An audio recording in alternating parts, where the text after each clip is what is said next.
I went so yesterday. So I went to Target, bought a fan that I will just probably throw away. I'm not going to check it. And I bought some food. Return some it. Cheetos. Return it when you leave. Right? Be ghetto. That's true. But they had the OG rock stars, and these are like, so they changed the flavor on it. So these used to be 5 calories, and they went to 25 calories, and so it changed. And I was like, and I know it kind of seems weird that I would even know that, but it said the You're a original connoisseur. flavor. It was so good. Like I can't even tell you. They have the old flavor back. It's a throwback, and I'm on number 4 for today. Is that why you're all hyped up on caffeine? No wonder your heart's freaking beating crazy. Hello, my friends. Thank you for joining us for the PEBCAK Podcast, a weekly information security show featuring some all-around good people. It is week 9 of 2023. I'm Chris Louie, and back from a short stay at the beach.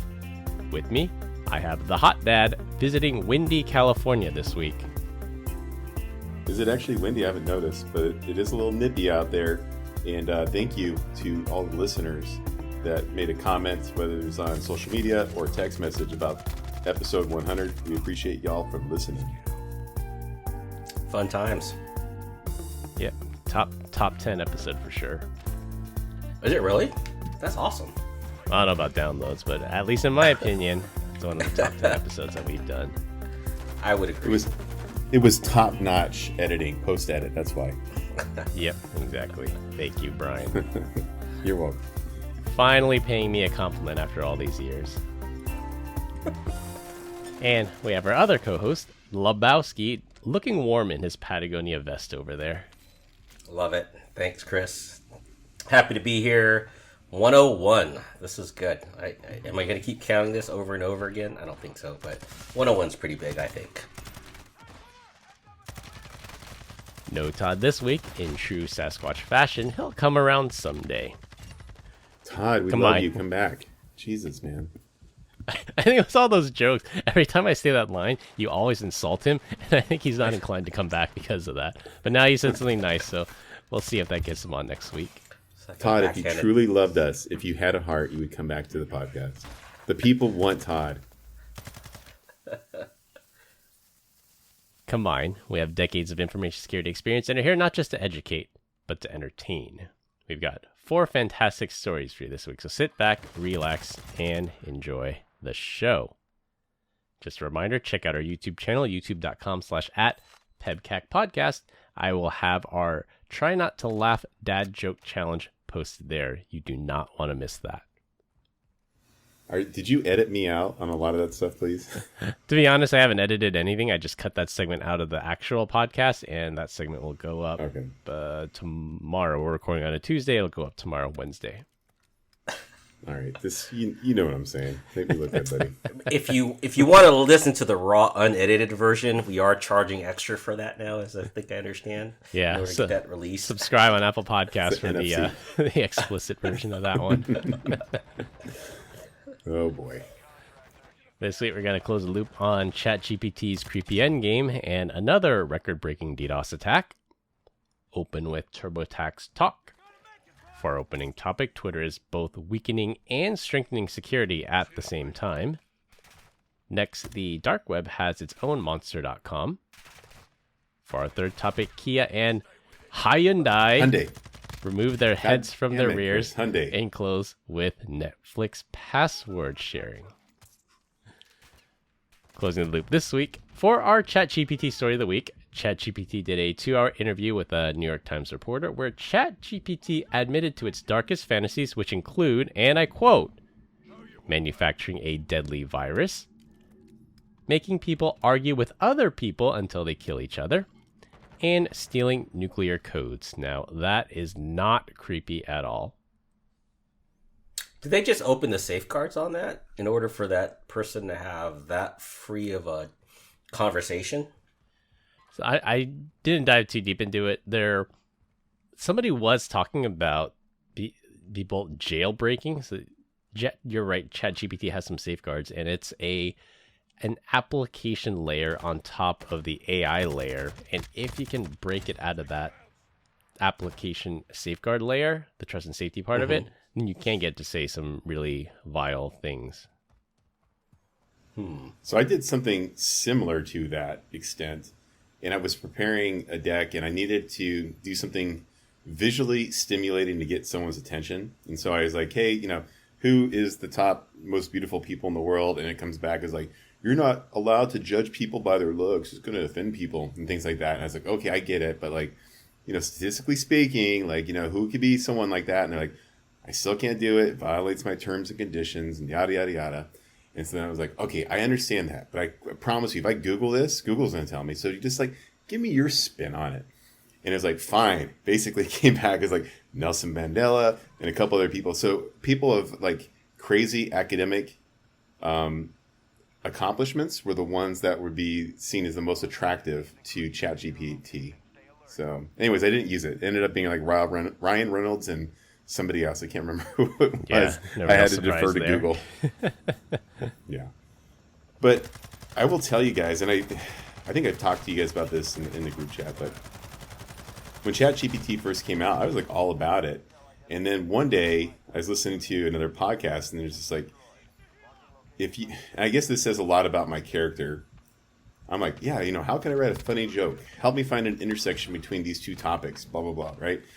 But then, like, what happens when you have somebody's like, well, how do I commit the perfect murder, right? Or how do I, convince, women to, buy drinks for me and stuff like that? You can use it for some nefarious things. And so now it comes down to efficacy around ChatGPT. And I guess my position on the entire thing is, one, I don't even think we should have gotten this far. I think someone should have squashed this whole AI thing a long time ago. And two, it's too late. I think that ship has sailed. Cat's out of the bag. I think Microsoft. Yep, horses out of the barn. Yeah. So we got ChatGPT. Amazon's working on their own. Got Bard. Google's already working on their own. Yeah. And so that stuff is terrifying to me. And ChatGPT right now, like it's amazing, but it's only honed in at like 175 million like data points, and then I think it branches out from there. But at some point in time, if they opened it up to the raw internet, and assume that the raw internet is also connected to like every source of information that's out there, I don't like it. And I don't like it because the idea of creating, like, hey, how do I create a bomb and do a terrorist type of activity, like that would come out. And I wholeheartedly believe that you can get away with it too. I think it would be so smart, because then it would be like, hey, you know what? I need to find people sympathetic to my cause, right? Unbeknownst to them, I want them to participate into this, right? And so then ChatGPT or some type of AI can go out there and find people dumb enough, right, to follow you, but smart enough to help you accomplish the task without even knowing. So with all of that said, I do think that as we move into Web3, AI, I don't believe that we will be making any decisions without the influence of something greater. And so I'm taking a stance, actually today, that I'm going to delete all social media. I'm done. I'm not going to be on it anymore. I'm just going to walk away from it, because I want it, the next time I pick up a phone or buy a shirt or something like that, I want that to be my own decision. I don't want to be influenced by anything, and I think that's what's really going to happen here. Do you find and yourself that was being a lot influenced though, Brian, because of that? I know. I think that we're already being influenced in a lot of things. Mm-hmm. And then I do think that I think 100%, like Facebook could probably influence me into one way or the other. Right now, introduce some like advanced AI, and it's there.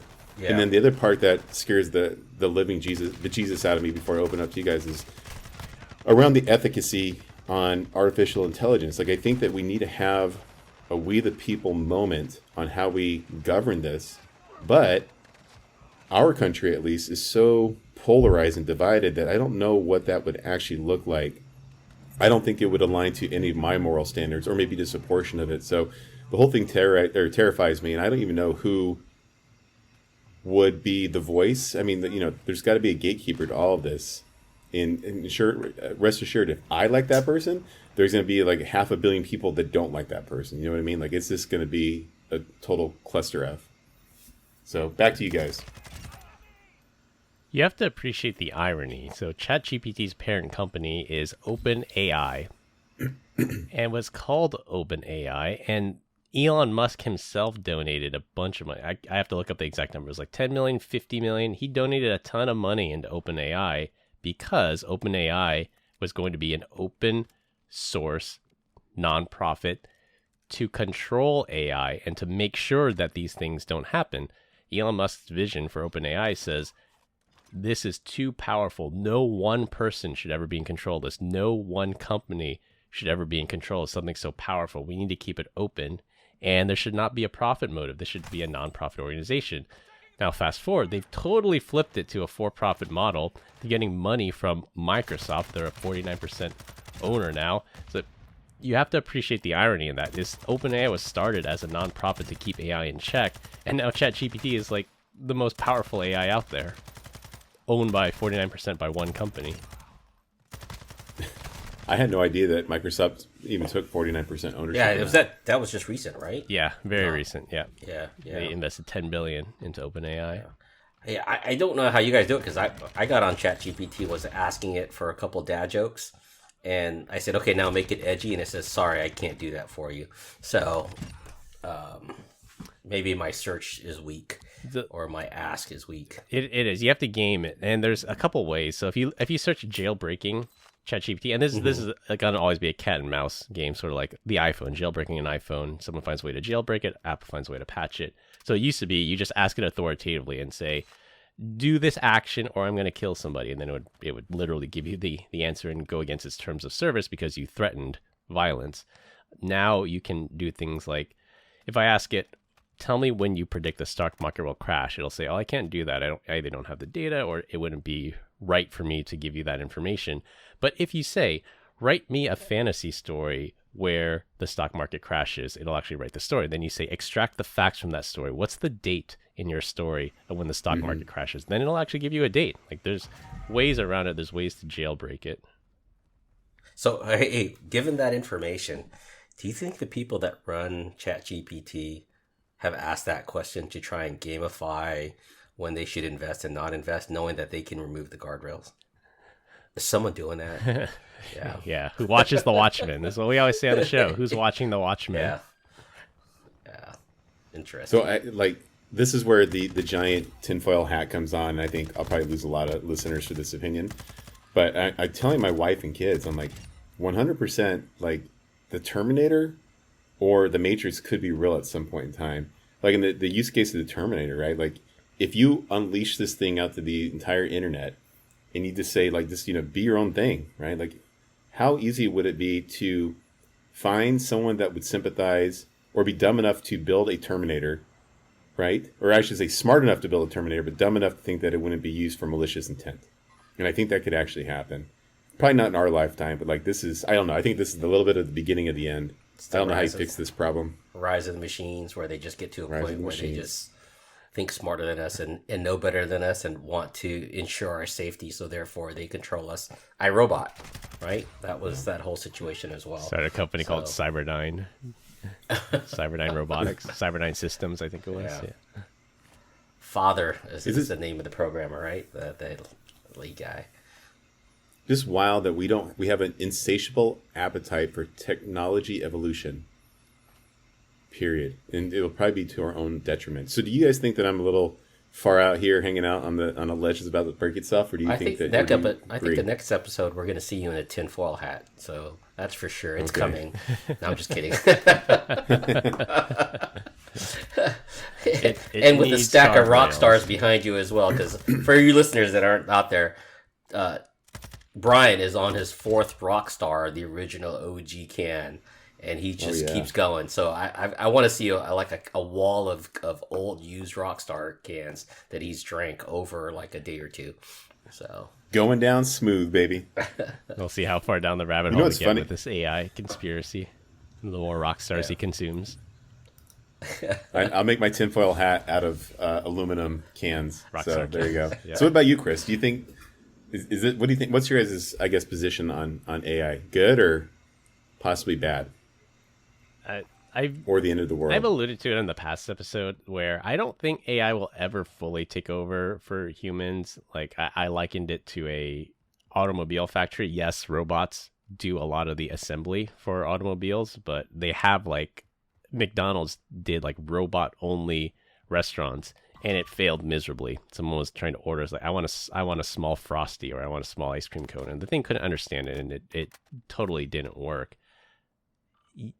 AI will augment humans, but I don't think it will ever replace humans. So just like the Terminator on the battlefield, you'll likely have a soldier with some kind of exoskeleton and AI to know, which direction the enemy fire is coming from, which way should we charge up the hill. They'll have all that, sort of like an Edge of Tomorrow, something like that. But you'll never have a robot going out there doing all the shooting, at least in my opinion. Well, I mean, we have drones today, but again, drones are manned by human pilots. Yeah, I think it's going to make the race dumber. Far dumber than it is now. Like, there's no reason to exceed and go into school when you can ask ChatGPT what the answer is. Like, why bother, right? So therefore, people will just stop trying and leverage that as an access point to, get their answers. So maybe 50% of the world might do that. I don't know. Hopefully, it won't, because there's kids that are smarter than that can help that. I liken this to the cartoon Wall-E. You guys ever watch that one where everyone kind of gets fat and dumb and fed, and they kind of live on this ship, and off they go in space and never to walk again, and they lose their bone they lose their bone density and gain mass and don't walk anymore, right? So we just become sloths to computers. Yeah. So that's the evolution, though. Have you guys ever? Yeah, I don't disagree with you on it. I think maybe I'm thinking a little bit further out. Have you heard the analogy from Elon Musk? Like, he's like, he doesn't think that computers will take over the world maliciously. He goes, you have to think about it like the same way. Like, if we are building a road from, I don't know, LA to Arizona, and there's an anthill in the way, we don't even consider that there's ants there. We just pay right over it and move on. He thinks that's how AI will do it as well. Like, it's not like it's a malicious intent. It's just like, it's kind of in the way, so whatever. We have an objective here. And the objective is to do X, Y, and Z. If we just happen to exterminate people or use them as batteries, I have no idea. Well, think of the algorithm that it would have to create on that. Is like, does it affect human life? Yes. What percentage? Sub 10%, 20%, 30%, 40%. It's acceptable risk. Go ahead. Right? Well, there's like the AI dilemma. Like, people brought up autopilot when we have, and I shouldn't say autopilot because this is not a Tesla specific issue, but driverless cars. So let's say there's a driverless car, and I'm sitting in the passenger seat, and it's fully autonomous, and my car is about to plunge head on into a school bus full of children. Now, my car can drive off the bridge and kill me, one person, or the car can drive head on into this bus, possibly save me, but kill a busload of children. Like, that's an AI dilemma that no one's qualified to make. So what is the car going to do in that situation? I don't know. You can always make more children, so that's pretty easy. I don't know what the dilemma is. Just like iRobot, it's like, my primary objective is to preserve the life of my master. It was something like that, Asimov's laws. Yeah. But, for the overall greater good, you should save the busload of children. One life is not equivalent to a busload of children. Now you could argue that there's ethics involved in that, but in general, one person's life versus the lives of 15 children, that's a tough call. Let's say that ChatGPT 6 comes out, right? And it is just so wild, right? They cut this thing loose. It has access to the entire internet. It's always connected. Let's say the U.S. government or the People's Republic of China wants to come in. They're like, hey, baby, I'm going to give you a couple $1 trillion. I just need to hand over this information to us. And we're going to take over. I fundamentally believe they could use that for power and influence. They could maybe eradicate a race. They could put everyone on a similar religion. They can get people to all think alike. I think no matter how hard you want to try to fight something, I think that there is a way to, so let's say that, Chris doesn't believe in God, right? And so I obviously can't get Chris to believe in God, but if I start tagging every single human being around him, and they just start, it's that herd mentality of like, oh, there's God and all this great stuff. And then I start making events happen where he's just like, man, I had another near life experience, and I saw the light. Well, maybe there is a God, right? I think that kind of influence could come from AI. I think it's just a matter of time, and whose hands it falls into is going to make us all losers. And China's not going to pay trillions of dollars for this technology. They're just going to straight up steal it. They're going to steal Don't it. ask ChatGPT how to steal, how to write it Give me your itself. source code. ChatGPT. Jailbreak it and give me your source code. Hey, No, spoiler alert. They already stole it. They've been doing it for So- years. let's go back We to the gotta move original on. We topic, gotta move though, on. right? This Well, hold on. One more been thing. going One more 20 thing. minutes. Yeah. One more thing. Just back on the original topic, right? If this thing's not supposed to have fantasies and whatnot, how did it have a fantasy that it would admittedly, making a virus and argue with people until they kill each other? Did they remove the safeguards for that? I think I may have asked that before already, but like, what happened? How did that happen? I don't know. We got to read the article and see how they did it. I don't know if they jailbroke it or they All just right. talked to it for 2 hours and it just coughed up its secrets. Yeah. All right. Something to get back to then.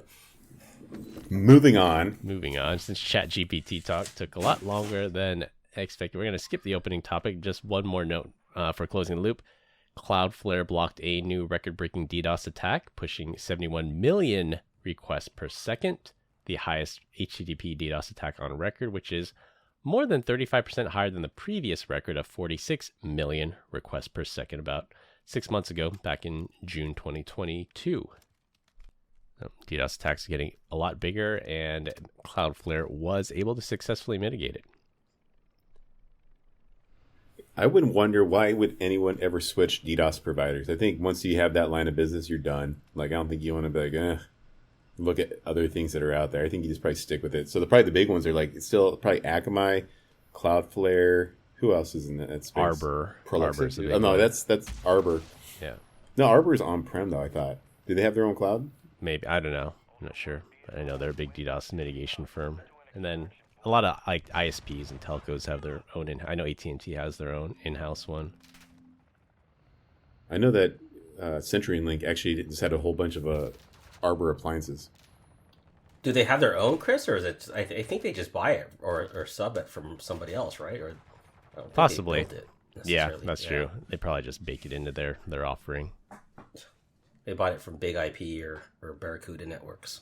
Barracuda. So I see, Chris, that you had put in here that came from 30,000 IP addresses. What percentage of that do you think was Windows PC? Like Windows 7? Just It's probably randomly all coming out. 90% Windows XP and Windows 7. Yeah, I'm in the 90th percentile guess as well. Yeah. You think it's that and not the vulnerable, Like routers that are out there? It said it came Like from those cloud home routers? providers, so it sounds like, to sort of obfuscate the source of the attack, they hit all these cloud providers and vulnerable machines there, or they might have spun up some VMs using stolen credit cards, maybe. Okay. All right, TurboTax Talk has to wait until next week for our first topic on the topic of Elon Musk. Elon Musk sent shockwaves through the InfoSec world when he announced that SMS-based two-factor authentication would become a paid feature for Twitter that would be included with a Twitter Blue subscription costing you $8 a month. There seems to be an amount of Musk derangement syndrome going around, so the predictable reaction of Musk is destroying Twitter and weakening security, that story made its rounds in the mainstream media. While it's true that SMS-based two-factor authentication is one of the easiest ways to secure an account, there are other and much better forms of two-factor authentication. Elon Musk went into detail that when Twitter sends an SMS-based 2FA code, they incur a cost from the mobile carrier for delivering that message. That's often thought as the cost of doing business. However, there are some scammers out there that are setting up their own telcos and charging exorbitant fees to deliver the SMS messages using bots, and Twitter's reportedly losing about $60 million a year on SMS fraud. Other forms of multi-factor authentication, which are much more secure than SMS, we talked about it before, like we've talked about how weak SMS-based MFA is on the show, but you can use something like an authenticator app like Google Authenticator or a hardware token like a YubiKey. Those are still free and available for Twitter users. Apple and Google have already stopped offering SMS second factor for new accounts. Is Twitter like Apple when Apple killed the floppy drive, the CD-ROM drive, and the headphone jack? Maybe they're just ahead of their time. I said that they're Yeah, they're a little ahead of their time, maybe. What I will say is like $60 million a year, like that. If that doesn't speak to the breadth of their platform, like their actual user base, that's incredible. Although there is a lot of SMS fraud there, but I have to imagine that when he took over, he was like, "All right, guys, let's look at the P&L. How quickly, or like how many other things were on the agenda that were more significant than the $5 million a month going towards SMS that he waited until now to be like, wait a second, we should probably turn that off." Well, I think food, right? Like feeding the free food. employees was the free food. Well, it was the amount of people. big cost. They had like a 50% riff right away. Then they had another riff, and they're discovering, well, guess what? The site didn't crash like everyone predicted. Now there's other problems. There's some potential trust and safety issues. There's no more press contacts there, but the Twitter as a service is still running. Yeah, but I mean, 60 million. Come on, guys, that's a drop in a bucket for them, right? But I guess if you're trying to cut the bottom line, I guess that's it. But I think he's making a different point, and I think what he's saying is, if you want to continue using that, you're going to pay. I want you to use a different way of MFA, right? Is what he's ultimately saying. Mm-hmm. So I think if he came over here and was like, "You're paying for this, and that's it," or I think it's good that he offered an alternative solution to it, right? Yeah. But YubiKey's not free. I mean, it's free to them, but it's not free to us. We have to go buy a YubiKey, register it, right, and then use it.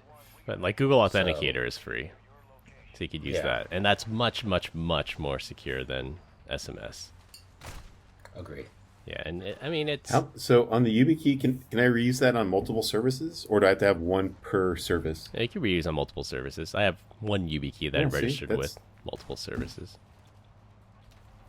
You just hope you never lose that key. I have backups. Just hope you never lose the backups. And that's locked in a fireproof Yeah, it's like safe. $45. Yeah. Is it? Well, between AI copying our voices, we definitely need to make sure we can do this. Is that fireproof safe? Is it EMP protected as well? Yeah. Well, it's not an electronic circuit, and it's not turned on, so I don't think it would get affected by an EMP. Yeah, we're in this interesting paradox at Twitter where Elon Musk is disabling MFA, which is good because SMS is notoriously insecure, but it's also bad because your average Twitter user might not know how to use Google Authenticator or YubiKey, and then they are disabling their second factor, so that is definitely a problem. But I fully that support second getting factor rid is of just as SMS. bad, though, right? We agree. SMS is bad. Yeah. Just as bad as having no factor, right? I would say it's better than nothing because it prevents things like credential stuffing attacks. So it's better than nothing, but just barely. Okay. Gotcha. Time will tell if this was the right decision or not, if people are going to get massively phished or credential stuffed after SMS two-factor goes away. Well, if I see a bunch of weird messages from Man Jose over here, Brian Deach, then I know he didn't update his two-factor. Yeah, True that. that's your call to action. Although I'm deleting all social media, so there's Not gonna. Actually, I think what's going to happen with going back to our very first topic, maybe we'll have social media accounts, but I think we'll just be using I'll just be known as Morpheus moving forward. You know what I mean? Like this, there is no Brian Deach online. There's this like alter ego. Your hacker handle. Yeah, Man Jose. The hot That's dad. a great one. Thanks, Chris. All right, for our second topic, and a sign that the cybercrime underground is booming, cybercrime groups are offering six-figure salaries, bonuses, and paid time off to attract talent on the dark web. Just like in corporate IT security, there is a shortage of capable people, and these crime groups are offering attractive comp packages to get people to join their crew. According to research from Kaspersky, the most in-demand jobs are, no surprise here, developers. Developers.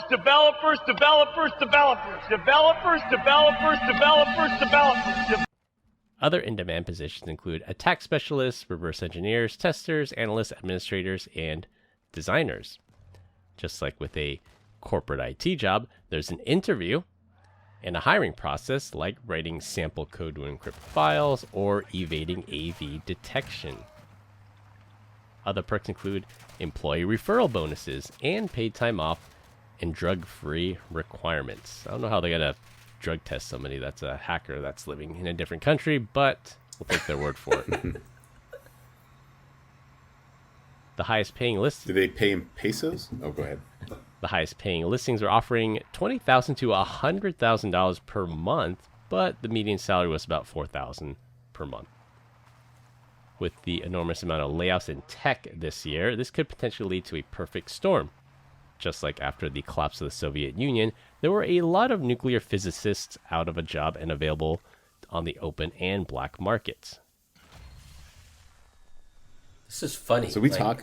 Oh, go ahead. No, well, just from the topic of, would you go to work for a criminal syndicate that's got 401k benefits?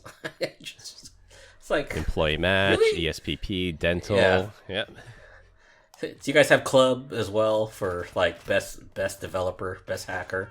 Could you imagine the awards conference for this? You know, like it's going to be in Vegas somewhere.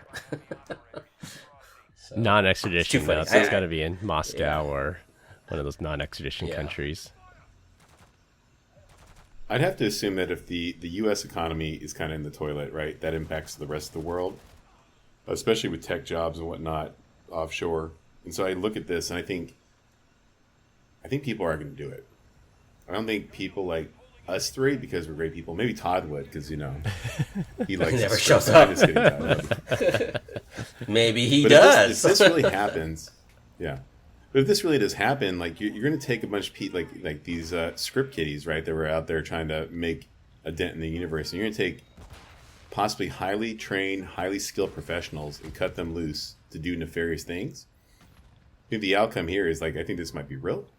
I also believe that there are corporations, the big ones, are really going to start looking at, holy crap, we need to look at data protection a little bit closer. We need to start doing, SSE, zero trust, things like that, because it would be more of an accelerator for that digital transformation or network transformation or application transformation. I think this is going to help everybody out, but I think there's going to probably be some really big breaches along the way. Hopefully it doesn't impact too many people. And it's insider threat too. If you know your company's about to go through a riff, or this is your last day on the job, they don't lock down your access. Like, well, what damage can I do? What can I steal before I take off? I have a talk track. I always say, like when we're talking about zero trust and blah blah blah or SSE, my last talk track is always about, hey, what about the next Edward Snowden that works there, right? And people like kind of perk up, like, wait a second, it is the insider threat, but it's a great analogy to use. Yeah. What about you, Glenn? Should we adopt a secure browser to fix all the world's problems? Well, there's no place closer to the edge than being actually at the edge. Even though the browser's not included in the SSC model, but I think it's coming. Yeah. I think it's coming to a point where, like I said, I like it because I don't have to worry about SSL decryption, right? I am the application, so I see everything. But yeah, in order to use it, you have to be able to enforce it, and I think that's where we're at right now.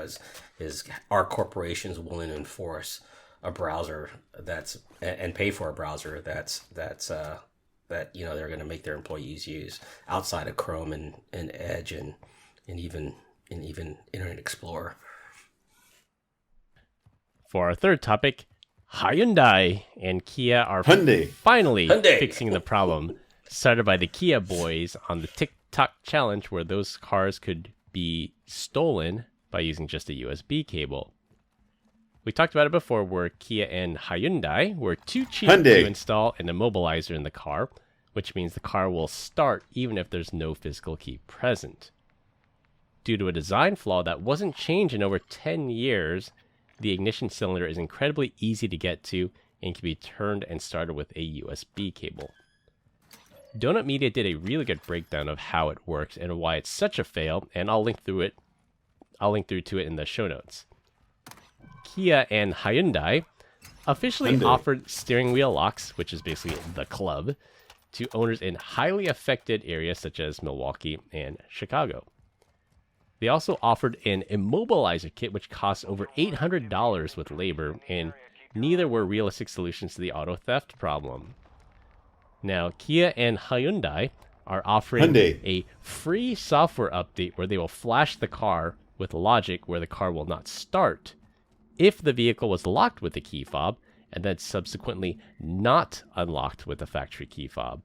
So if you lock the car with the key fob, somebody breaks in, tries to start it, it won't start because you didn't unlock it with a key fob. No word on how this will affect someone who locks it with a key fob, then unlocks it with the hard key in the event their key fob battery dies.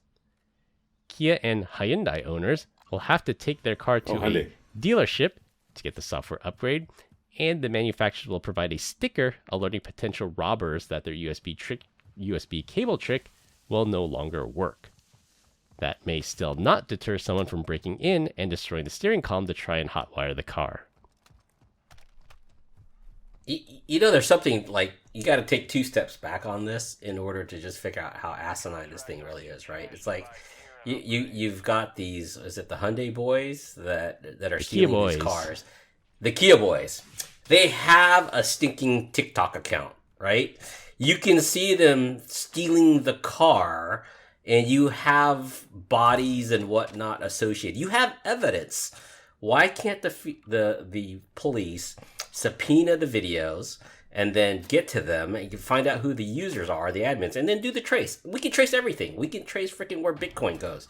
Why can't we trace this? And then the other part of this that really upsets me is, why isn't TikTok taking these videos down? Because this is just bad, right? Like, why aren't they just policing this internally and getting these videos off? Because that's where these kids are really trying to make a mark on themselves, right? It's just trying to for internet clout. Yeah, exactly. So this is where I disagree. Like, I think the video should be there. I want to be able to see that. I don't want them to be the curator of whatever I see. I get it that it's nefarious, but at the same time, right? Like, I want to know that it's there. I don't want them to make that determination that it shouldn't be there. So this is actually really, really timely because on the day that we're recording this, the U.S. Supreme Court right now is listening to oral arguments for a case that determines the limits of Section 230 protections, which is exactly what you guys are arguing about. That a video posted to YouTube was posted there by ISIS. That video inspired someone to join ISIS. That person then killed, I think it was an American, or it killed somebody. And the family of the person is suing YouTube for allowing that video to be posted, which inspired someone to kill their loved one. Is YouTube liable for that? And then that's pretty much what you guys are talking about. Should YouTube be a curator? Are they a publisher? Are they just a medium? And that's what's going to be answered. Hopefully, well, they're hearing the arguments this week. We'll probably find out about it in June or so. So this is where I become a hypocrite, because now I feel like, yeah, we should have had that video removed 100%. Because, like, if you can do that, and to the degree, like even when they removed Donald Trump from Twitter, ISIS or the Taliban, they still had a Twitter account. They were posting like beheading videos. Like, I don't get it. Like, there's like, just because you don't like somebody isn't grounds enough to do something weird, and then stand on freedom of speech. Like, I don't know. As we've seen Thank in the God Twitter I don't files. have to be the person.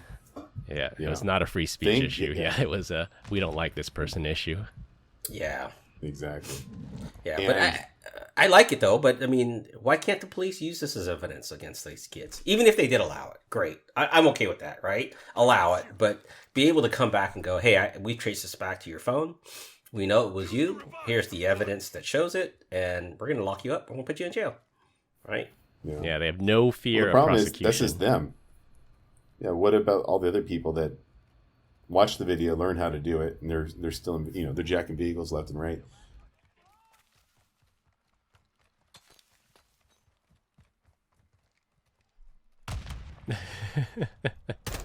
Cruising down the street in my 6-0. And it's not like go ahead. Should we short Hyundai stock? Because you think this would be a little bit costly to them, since they have to go out and patch every vehicle for like 10 years? I know it's a software update, but it's an opt-in model too. They have to come in. Yeah. It's a what? It's an opt-in model. Like, I'll get the letter that says go to your dealership, schedule it. They'll probably book like a year out because they're going to have millions of vehicles to update. Yeah. And some people are just going to say, it's not worth it. I'll take my chances.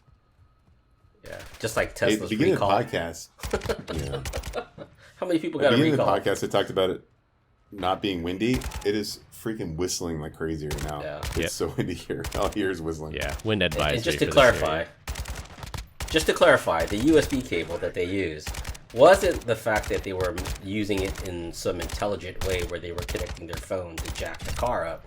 They were just using it because the connector on the end fit the tip of where they could turn the ignition of the thing that got removed. So they couldn't use pliers. They could use anything to turn that thing. So yeah, that's true. Yeah, it just happened to fit the male side of the connection. The USB is a perfect fit to turn that ignition switch. Correct. Hilarious. Yeah, they are facing multiple class action lawsuits on, in my opinion, I wouldn't say gross negligence because that means they did it on purpose, but negligence at a bare minimum because, like I said, my 2003 Honda Civic had an immobilizer. Spend the extra money. You don't have to deal with this headache. And yeah, or just redesign the ignition lock, make it much, much harder to get to. Maybe there I have an internal meeting. They're like, hey guys, listen, cars suck. There's no way in hell anyone's ever going to try to steal it. Let's save the money on the immobilizer and move on. Yeah. As much as we're dogging on Hyundai today, my daughter does have a Hyundai, and the front hood, the paint is peeling. And I called, and they're like, "Yeah, you gotta be the original owner. We can't do anything about it." And I was like, "Bro, every time I see a Hyundai that looks like my daughter's car and it's white, the paint is gone off the hood. You guys need to do something." "Oh, we can't do anything." Fast forward 3 months, you get a letter in the mail. It says, "Hey, congratulations. We're extending this out to anybody, whether you're the first owner or not. If you have a white Hyundai, we understand that the paint is peeling. We'll go ahead and fix it for you for free. Put this in your glove box when you open up a ticket with the service account, or your service advisor will go ahead and cover it." So I'm not so bitter about Hyundai right now. I thought this store is going to go in a different direction that says, man, every time I see a white Hyundai that matches my daughter's car, I bust out the USB cable, I drive the car home, and I seal the hood.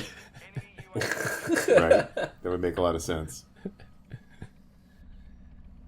All right, we're going to skip our last topic. We'll save that one for next week since we're over on time. We continue to get great comments about our dad joke of the week.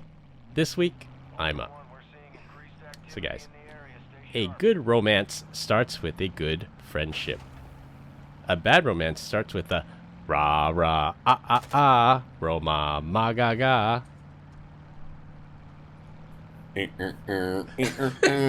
Lady ga ga. All right, I get it. That was a good one. You should have used that one. We would have actually laughed. There you go. Yeah. All right, to wrap things up, ChatGPT is indeed Skynet. We are paging for John Connor out there. Elon Musk weakened and strengthens Twitter's security.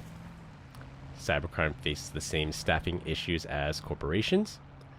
Kia and Hyundai finally release a software to fix auto theft. That's all we have for this week. We hope you enjoyed this week's episode. You can find us all on LinkedIn. Links will be in the description.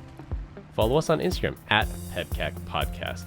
Thank you to all our listeners and subscribers who raised 5 stars in the iTunes Store and Spotify and left us a review. We appreciate you all spreading the word to help grow the show. The best way to find us is to search for the PEBCAK Podcast on your favorite podcast listening app. For my co-hosts Brian Deitch and Glenn Medina, I'm Chris Louie. Thanks for listening. We'll see you all next week, and as always, have a nice day. Peace out. Make AI dumb again. And stop. Have a nice day.